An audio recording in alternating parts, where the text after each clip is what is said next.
Yo, guys, welcome to episode 4 of the Big Three podcast. My name is Luke. This is Alex and Oliver. First of all, again, I want to say a massive thank you for all the support we've received.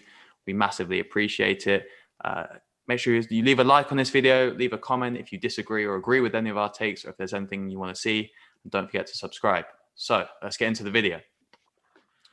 So we'll start off the podcast going straight into Thursday night's action. 3 great games on last night. We'll start with the Lakers at the Bucks. Lakers taking the win, 113 to 106.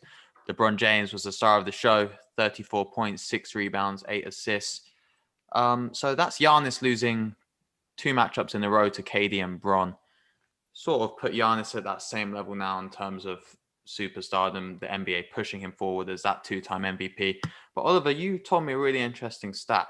LeBron James is 16-5 over Giannis in their matchups. Yeah. Giannis is clearly struggling right now. Will he ever be on that level? Not even basketball playing wise, but just sort of the superstars that LeBron, KD, Curry are. Well, I mean, that record sort of speaks for itself. And that duel has been sort of put forward as one of the biggest ones in the NBA for a while now. Yeah. And even with, because it's only been obviously a regular season matchup, even with their outstanding performance in the regular season the last few years, the Bucks and Giannis can't get it done. And I don't see that changing anytime soon. I mean, look at LeBron, put up season high. He doesn't care. But Giannis, you can see it's starting to get to his head, and I'm not too sure what the future holds for him. Alex, as the avid Laker fan you are, you obviously pay close attention to the matchup against the Bucks, posed as a finals matchup for many years. Do you see Giannis accepting the challenge from LeBron? I mean, for the whole duration of the match yesterday, they weren't really matched up. His matchup was AD, and to be honest, I don't think you can compare him to the likes of LeBron, AD, Curry. I mean, in today's game, you've got to have a shot realistically if you want to be one of the best players in the league. Not saying he isn't, but maybe 20 years ago, he'd dominate the league. But you saw he airballed that mid-range down the stretch. Yeah. You saying he didn't deserve them 2 MVPs then? I'm not saying he didn't. I'm not saying he didn't deserve it, but I'm not saying he's on the level of. I don't think he's on the level of KD and LeBron, or even Curry. I don't think he deserved them. Maybe the Either first of one. them. But you told me in one of the last ones that he was the best regular season player in the last few years. When I said James That's Harden why has been maybe the first one I would have given him, but to go back to back, you give Bron the one last year. I would have given LeBron. I would have given LeBron the MVP. That's fair enough. I wouldn't. You got to remember MVP, most valuable player, right? Giannis, first of all, was only playing 30 minutes for the Bucks. They were that good of a team, that well built, that they didn't actually need him to play that much in the regular season. LeBron, without the Lakers, without LeBron, the Lakers wouldn't have got to where they would have. They wouldn't have had the record they did. There's no question of that. The one game the Bucks beat Miami, Giannis didn't play. He got injured. It was Chris Middleton. Right? So in terms of most valuable player, the player that if you take out the team, they completely change. Was Giannis that in his second MVP? I don't think so. The first one postseason though. That is postseason. What is in if we're just judging it off regular season? It's a regular season award, isn't it? Yeah. Right. Well then, I mean, listen, his stats and his player efficiency rating were incredible, but I think knowing what we knew in the second season after seeing him in the playoffs, I probably would have leaned towards LeBron because, as I said about being valuable, but Giannis, as we said last episode, just needs to translate into winning performances now rather than just great stat lines, and clearly it hasn't so far. No, exactly. I mean, you go. What? You just got to put the team on his back simply. I think also you can see that LeBron last year, because I also thought that LeBron should have won it last year. He didn't quite have the same stats, obviously, but in my opinion, if you saw the jump that Kuzma took, that KCP took, even you could say Caruso, he just made the team better, and you've seen those players now are still playing better. And there you can see Kuzma and Caldwell Pope, obviously, just the other night Drop 7 threes. Sniper. They're playing well, and you can see they're happy. And Giannis has not done that yet for the Bucks. I don't think so. Yeah, like is Giannis making his teammates better, or is the system making his teammates better? I think that's a question you've got to ask. But another win for LeBron and the Lakers last night. They're looking really good. Giannis, tough couple games, granted, but maybe Bucks need to look at themselves in the mirror and try something new. So another game last night saw the Utah Jazz take a 129-118 win over the New Orleans Pelicans. That's a 7th straight win for Utah. They're in fantastic form. 11-4 on the season, second in the West. Donovan Mitchell, 36, 7-5 last night. He was fantastic. Oliver, what did you think of his performance? Well, I love Donovan Mitchell, man. And I know what's coming. Like the slander you gave him the other week. Listen. And I knew after you gave me that Ben Simmons bad week that I had to come back on here and tell you how he's been playing. First, just that performance last night.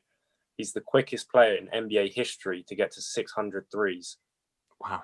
Did it in only 240 games. Jeez. And he's dropped 20 threes in his last 3 games. So that man is balling. The Jazz, best form in the whole league at the moment, joined with the Lakers. So yeah, I'm really liking them. Yeah. Yeah. Listen, I take back the slander I put on Spider's name. Listen, he's been fantastic. He is, as I said, I wanted him to do taking the leading role following the contract. Stat line's been impressive, but it's more than the stat lines. It's just his 100%. General demeanor, his general attitude is, I want to win. And I want you guys to win with me. And I love that about him. So I really hope they can keep this up, Utah. I think. What did you think of Shaq's comments after the game? I mean, I kind of agree. I thought it was just strange.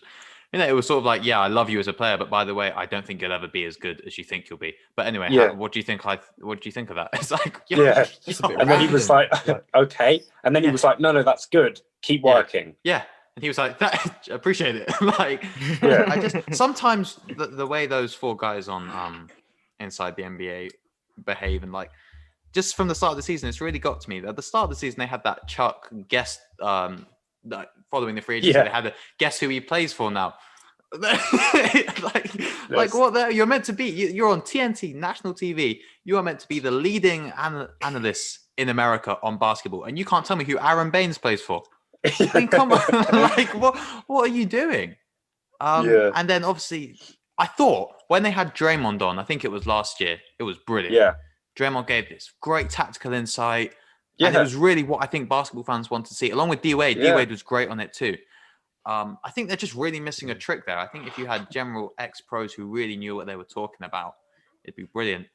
But Alex, we talked about Utah last episode, their ceiling. Has these last couple of games changed that for you? Well, no, I'm still sticking with 3rd seed. I mean, I think I said 3rd seed before. I'm still sticking with that. No, you agreed. Yeah. Yeah. I mean, they've got a really good team. I mean, their bench is very good. I mean, they re-signed Derek Favors. Yeah, that was a good pickup. You were surprised. I was confused. I was surprised. Yeah, he went straight back. But yeah, and Jordan Clarkson's that guy's knocked down. He's a bucket. Yeah. Jordan Clarkson. One of the best bench players in the league, honestly. And top Jingles. 5 for me. Best bench players in the league. You got Jingles, Joe Ingles. Yep. PG's worst nightmare. I'm telling you, if the Jazz, and that's one thing I would say, I would back this Jazz team over the Clippers in the playoff series. Yeah, probably. They're a gritty team. Gritty team. It'd be good to see this team grow. So the highlight of Wednesday night games was the Cavs-Brooklyn game. Went to double overtime. Cleveland came through with a dub on the Nets' new Big Three's debut, all behind a 20-point run from Colin Sexton, 42, 5-5. Wow, I don't think any of us saw that coming. No. Crazy. Nope. Definitely not on the debut of the Big Three. This was supposed to be their show. And they did still put on a bit of a show. Credit to Sexton. He completely... They had 10 bench points. That's why they lost. KD was on 50 minutes. That's why he's not playing the next game. Yeah, crazy. That Achilles must be troubling him. I just wanted to say, just before we get on to Sexton, I found it interesting how they executed their sort of clutch plays. It was just give the ball to whoever's hot at that time. There didn't seem to be any play about it. It was Kyrie was hot at the end of the 4th. you take it. Same at the end of the, and then sorry, at the end of the first overtime, because KD had a good run, he can get the ball off the inbound. Do you think that's better for them rather than having set plays? I think so to some extent, because there's always going to be a time where these guys are both there's going to be at least two of them playing very well, and then it's like, who do you give it to down the stretch? I still think no matter what's happening, even unless one of them has gone completely crazy and like not missed, I'd say give it to KD. Mm-hmm. He's looking like one of the front runners for MVP. We didn't mention his name last time. I'm saying it. He's definitely got to be up there. He's averaging 30 on 50% shooting, over 40% from three. He's balling, and I don't know how you can't, with the caliber of player and the things that he's done in the past, you got to give it to him in the clutch for me. So, like, as in, just give it to him at the top of the key and let him go to work, run a set play, run an off-ball screen, get him open on the wing. You could run some plays, but I mean, I don't know who else you're going to bring. Who else are you going to bring into it other than obviously KD? You could use. I thought maybe use Joe Harris as a decoy, Kyrie on ball, and then like you're going to have to give attention to Harden too. No, I don't. You could do a lot of things with that. I just think who's taking it, no matter what the play. Yeah, I'd say KD. You give it to KD at the end. Alex, who you got? Well, no, I think it's good to keep it free flowing at the moment. I mean, regular season, whoever's hot, take the ball. But no, I think down the stretch, playoff time, it's got to be KD realistically. I mean, there's no one older than he's got to be. So now moving on to Colin Sexton. What a crazy performance. Wearing number 2 in Kyrie's on Kyrie tribute night. I was like, oh, that is just in his home, his old home. Considering Sexton's performance and some of the standout performers from that draft class, if you had to do your 2018 all first team draft class again, who would be your starting 5? Well, we'll start with point guard. Yeah, if we're talking about point guard and Sexton, has he done enough yet? I really like where he's going. He's not the point guard. To overtake Trey already. Well, that's what I was going to ask. Would you have Luka as point guard? If we're classifying him as point guard, then obviously, but we'll keep him as small two forward. Guard. Yeah, okay, or a small forward. Yeah, no, I'm putting Sexton at the 2. Okay, you what? Sexton at the 2. I'm putting Sexton at the 2. Really? He's not a one guard. I mean, they managed to do it with Sexland. Yeah, but who you start? You're having Doncic. No, I'm having Trey at the 1. Yeah, right. Sexton at the 2, Luka at the 3, probably Jaren Jackson at the 4, and then 5, DeAndre Ayton. I mean, who else was in the draft? I would go Mikal Bridges. Go on, Oliver. You do your starting 5, and then I'll go. I'd have Luka and Trey backcourt, Mikal Bridges small forward, Jaren Jackson at the 4, and obviously DeAndre Ayton at the 5 for me. Yeah, I mean, I can't really disagree with yours, Oliver, personally. That would be mine too. It's too early. I would maybe. You're not going to like this. I would maybe go Luka at the 1, Shea at the 2, Bridges. Sorry, I'm forgetting about Shea. I'd go Bridges. Let me get your boy. Oh my god! You know what? It's because I keep forgetting he's in that class. I think he's like 3 years before. Yeah, 11th, drafted 11th by the Hornets. Yeah. Oh, Hornets and traded. Okay. Yeah, so I would go Luka, Shea, Bridges. That's the Jackson, one. but Jackson and Ayton. Jackson, I would even maybe consider if I was, because he's been injured for a while, and MPJ looked really good last year in the playoffs. Yeah. So I'm taking Jackson. If I was to try and be different, I'd go Luka, Shea, Bridges, Porter Jr., and I think Ayton, maybe Wendell Carter Jr. MPJ on defense, Ayton. Man. That's what I was going to say. No way, Wendell Carter. Yeah. On defense, he's been. Oh my god, Terry's one of the worst forward. But would you say in the league? Porter's ceiling is higher than Jackson's? I think it is. I'd say so. Yeah, I mean, offensively, MPJ higher ceiling than Jackson. 100%. Yeah.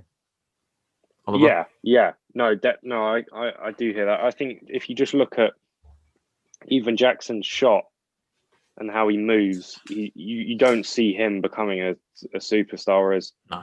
I'm not saying I think MPJ will, but he just moves. You can normally tell by how fluid they are, whether they can really progress that shot. He's already shown he can shoot lights out on his night. So if he ups the consistency and gets better defensively, he can be a starter. Yeah. And then I'm just going to put this one out there too. High ceiling, Shea or Trey? Shea, easy. You think? Trey is never going to be good enough to start a championship winning team for me. I'm saying it. Wow. But Shea will. But Shea will? 100%. Shea can defend. He can steal the ball. He's a better passer, in my opinion. That's more just because I obviously watched the Thunder more, but he spaces the floor. He's a better leader. He's definitely a better leader. Trey does not. He's got way better players on that team and still cannot come to the front and be that guy. I think defensively, Trey Young needs to think of what he wants to be. Right? You're not good enough to be a sort of perimeter lockdown defender. Obviously, he doesn't have the size. Yeah, he needs to follow the model of smaller guards, such as Fred VanVleet, who don't focus on literally matchups. It's more about deflections. Can you get the steals? Trey doesn't do that, and if he's never going to do that, I can see where it's coming from, but Trey's offensive game is so unreal. Yeah. I mean, come on, it's probably the second best shooter on his day. The way he runs the pick and roll is fantastic. So I don't know. I would. But the thing is he's a better shooter, but he's definitely not a better scorer, in my opinion. If you think at all three levels, Shea's better? Yeah, 100%. Because if you really watch Shea, that's why I'm sort of forgetting that he's in that class. He seems so experienced and calm, and he knows how to shoot the ball well on all three levels. We obviously know Trey can't get up and dunk. He's not that athletic. No, he's not got the sort of defensive awareness. So for me, obviously, I respect his shooting a lot, and he's a good player. But for me, the ceiling is higher in Shea. So after discussing the 2018 draft class first team, let's move on to our All-NBA first team for this season so far. Gonna do each position as such, and all three of us will tell who we got. So we'll start obviously at the one. Alex, who's your point guard? Steph Curry. Curry. There's no there's no other answers for that. I'm gonna have to agree. I don't think you can even make a case for anyone else. Can't look past him. No. Yeah, pretty simple that one. Okay. The two. I got Luka. Yeah. I'm having him there. I'm.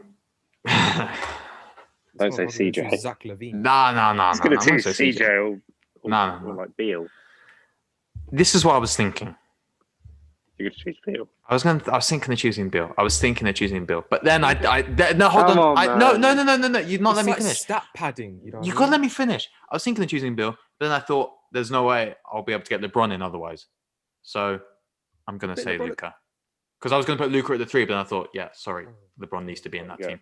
So I'll go Doncic. But don't sleep on Bradley Beal. Don't be disrespectful. Yeah, but it's like stat No, padding. not too disrespectful. No, let's not be disrespectful. He's not Bradley a first Beal. team. He's not a first team player. Come on, he's not a first team. You got to at least have like a decent. Never going to be a first team player.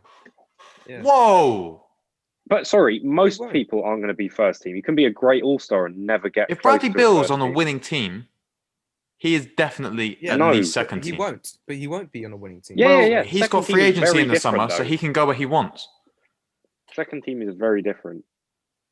If I was him, I'm looking at Miami. By the way, that's where I'd go if I were Bradley Beal. They got a lot of guards. Yeah, but just he's going to start that culture in Miami. Well, they'd have Hero, Beal, Butler, no? You see Kendrick Nunn the other night against us. He looked really good. The only team that can make Kendrick Nunn look good. Stupid. Anyway, at the 3, this should be pretty unanimous too. LeBron James. Yeah, Brown. Yeah, the 4. Kevin Durant. Mm-hmm. And the 5. I got Anthony Embiid. Davis. Whoa! We all got different Whoa, answers. Whoa! Oh shit! Okay. Wait, you know what? I might need to I thought you were going rethink to say that. the same as me. Well, mine's Embiid. Embiid. I went No, Jokic. yeah. No, I was going to say Jokic because he was sort of up there with my MVP favorite as well. But the Sixers have Embiid been has been really good, so and good. Embiid has been unbelievable. You can say he's even MVP caliber at Yeah, the moment. for sure. Completely forgot. 40 the other night. Embiid's been fantastic. So have the Sixers. Yeah, no, I agree with that, I'm, actually. I'm still taking Jokic. Okay. Fair No, enough. I mean, obviously, yeah, you can't really argue with Jokic, but yeah, I feel Embiid's actually been slept on a bit this year, almost. He really has, because Um, he's had some patchy last couple of years, yeah, but and he lost this title of like the unanimous best center in the league. but Like 26 and 11. Listen, if he stays What? healthy, What? he's averaging yeah. 26 and 11. If he stays Oh, yeah. healthy, sheesh, that guy is something. But Nicola's on 25, 11, and 10. yeah, no, Jokic's been ridiculous. But if you want to talk about Bill, the Nuggets haven't been winning as we expected them to either. Yeah. Not that it's Jokic's fault. Yeah, he's they top got of a first player record, I'm efficiency. sure. Oh. I saw this interesting thing the other day. I thought I'd ask you guys about. So it was, who out of these four players were, if you were to erase their legacy from NBA history, who would you be most fine dropping out of these guys? So it was LeBron, Jordan, Kobe, and Curry. Not just talent-wise, because obviously it's pretend they were never in the NBA, so it hasn't changed, obviously, with the course of their career. Okay. I want to hear it. Alex, you want to go first? Cool. I mean, I'm choosing between Steph and Kobe. And my reasoning for Steph is that I feel that the game was coming to the time where someone would end up revolutionizing it with the three. I feel that if it wasn't for Steph, there would have been another guy who would have done the same thing. But the one with Kobe is that he is more or less a carbon copy of MJ for me. And he wasn't a better version of MJ. So I'm stuck in between. So I'm not too sure. I'm gonna go for I'm gonna get rid of Curry. I'm gonna get rid of Curry. Again, I was thinking of between Curry and Kobe. History. But let me get on to my reasons why. First of all, I think Kobe playing style was correct, the carbon copy of MJ, but I think Kobe's general impact on the game was so much more than him on the court, right? The Mamba mentality, being in LA, having the fan base he did, some of the historic moments Kobe's had, even today, the anniversary of the 81-point game. The 81, yeah. I mean, come on, the game winners against the Suns, Miami over D-Wade. I think if you take away all of Kobe's historic moments, you take away almost a whole group of NBA fans. Kobe made people fall in love with the NBA. Steph Curry changed the game. No doubt about that. 2 questions. First of all, what Alex said, was that bound to happen anyway? And secondly, has he changed the game for the better? Yes, the game has changed. More offense, more three-pointers. You could say the defense has got worse. You could say the general flow of the game now is not really playing, just get up the floor as quick as you can, shoot the three. Has that actually changed the game for the better? Or has it made people now analytically obsessed? We saw with Houston 2018, their whole thing, their whole system was built around shooting the three. And eventually, when they needed a bucket, game 7, 27 minutes in a row. That's why I would take out Stephen Curry of those 4. Obviously not disrespecting Curry. What he's done for the game has been unbelievable. But compared to, I think if you can't even consider taking out Bron and MJ. And as for Kobe, I think to make a whole generation of people fall in love with basketball, I think your legacy is pretty strong. I think you summed that up very well, to be honest, because I, for some reason, just had initially, I just had something like against not dropping Curry, because I think we know now how different the NBA is. And I feel like you could even say he's changed it more than, for instance, LeBron. I mean, in terms of changing the complete style for any of them, really. Because even though they've all come in and dominated respectively, I don't think we've seen one have such an impact and such like a completely different skill set to anyone else that would have been around. We'd never seen anyone nearly shoot the three like Curry. No. Whereas, for instance, with Kobe, we'd seen Jordan do pretty much the same thing. LeBron, you could say, for me, obviously, my GOAT, we haven't seen someone do that over 17 years and be that physically dominant. So it's a tricky one. I think Curry is probably the easiest answer. Yeah, so, yeah. I think Curry gets a couple more championships. That becomes more interesting. Also, you could talk, that Warriors dynasty would not have happened without Curry. No way. Obviously, you can't blame Curry for creating that super team, but that harms his legacy, I think, being in that team. And also not winning the 2016 finals. I think that massively, you could argue that's LeBron's greatest achievement and Curry's worst moment. You flip it around, LeBron only has 3 rings. Curry would have done a three-peat. Then a completely different course of history. But as it is, I just think Steph is lacking in various departments. Do you think he will get another chip? I don't think they will. I mean, they've got quite a few picks coming up. I mean, they'd have to trade for a massive guy again. I mean, I mean, I think just the league in general looks so strong, and so many teams are built for the future. He's getting older. I don't know about Clay. I mean, Clay. It's gonna be 2 years. Achilles and ACL, would they ever be the Clay? I mean, not that it takes much because there wasn't much actual on ball, but that's going to seriously harm him. Draymond's getting older. I think Steph's slot was from 2015 to last year to win a chip. And obviously last year the team wasn't strong enough. But I think just as a player to watch, I think Steph is just one of the best ever. Just to sit and watch him for 48 minutes, it's really it's a delight. We could say they're the 4 best players to watch in history. I wouldn't say Kobe was that nice to watch. But I mean, you even talk about the 81 point. I mean, we haven't seen that in modern history. I know Will Chamberlain did the 100, but I mean, no one was watching that game. Putting up, but Kobe didn't. Kobe didn't sort of play the elegant basketball. He was very much I'm going to score. Whereas LeBron, you got the way the playmaking, MJ, the moves, the up and unders. Kobe was very much get me to my spot. Let me score. That's why you could have potentially argued he is the one that you should drop out. I think it's definitely you kind of have to consider it, but I think knowing even the impact after his death, obviously, and how much everyone around the world, not just basketball, has sort of has come together and seen how emotional this is because he was such a good mentor inside and out of basketball. So for me, this is going to sound weird, but I think the greatest scale of how big an athlete is whether your mum knows them, right? So I remember the day Kobe, that when I came down and I said, Kobe, just the shock. And then of everyone, you still speak to your grandparents, you speak to your relatives who don't really like basketball, never watched. No. And just the name Kobe then resonates with them. Because they all, even though they don't follow, his moments, the legacy, who Kobe was, the mentality. And I think that you just can't undermine the person he was for the NBA.